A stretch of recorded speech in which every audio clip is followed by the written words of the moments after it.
Were there any challenges that you faced or that you thought of? Did you kind of internalize that as a mom as well? I did. Um, because in part, one of the things I wanted to do with both of my boys was to raise them the way my mom raised me. So, and you knew my mom. Mhm. So, Mhm. Mhm. being able to like homeschool, and I had the curriculum that and having been an ELA teacher, I already knew what I wanted to do in terms of helping both of the boys become literate, and also to, infuse with them a love of reading.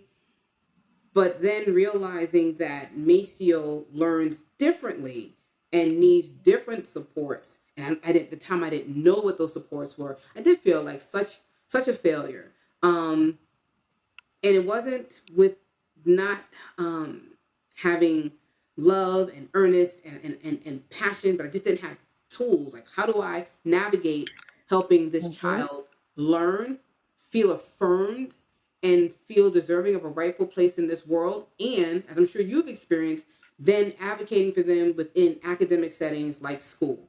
Um, Preschool was a challenging experience. Ironically, we were living in a school district that provided preschool for specifically for children on the spectrum. So they actually created a preschool to amass the kids who had the diagnosis as a way to then start acculturating them to school. Um, Okay. that experience was challenging because um, it felt in many instances like a deficit model. These are the things your child is not able to do or has a hard time doing. And a lot of behavioral focus. Like, we would get reports like Maceo took his shoes off 125 times in one day, Mm. or Maceo is mucusy. You need to come and bring and take him out of school, or just a constant focus on the things that will come with the package in terms of having a child on the spectrum. But when we were pressed with our questions like, how is he doing with making friends? How is he understanding how to socially relate? Can he count? Does he know his alphabet? Like, and how can we support and be partners in supporting you at the school? It felt many Right. times we were receiving kind of like punitive data. These are the things he did wrong, he didn't do well, etc.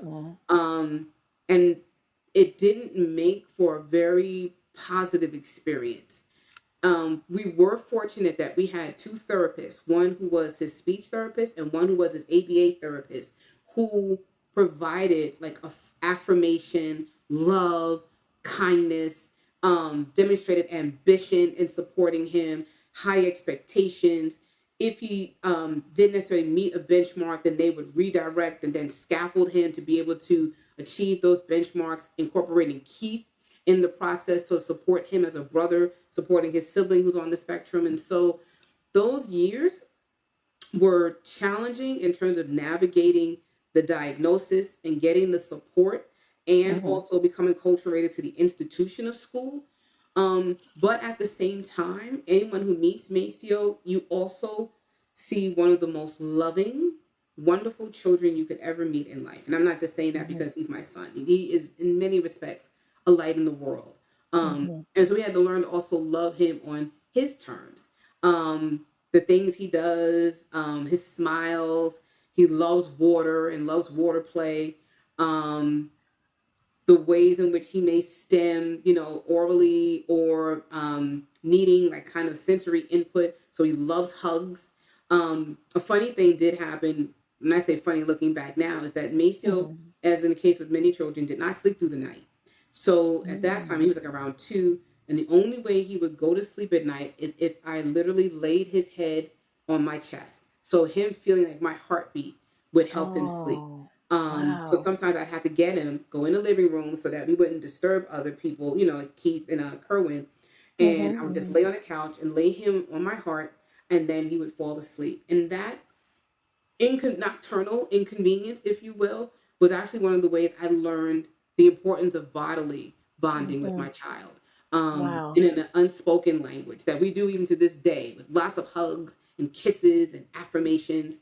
Um, and, as I'm sure we'll go later in the interview, there have been other great experiences, such as the ones he's had in elementary school and now at his current private school, that I can Right. speak more to. But that's what the Right. early years were like.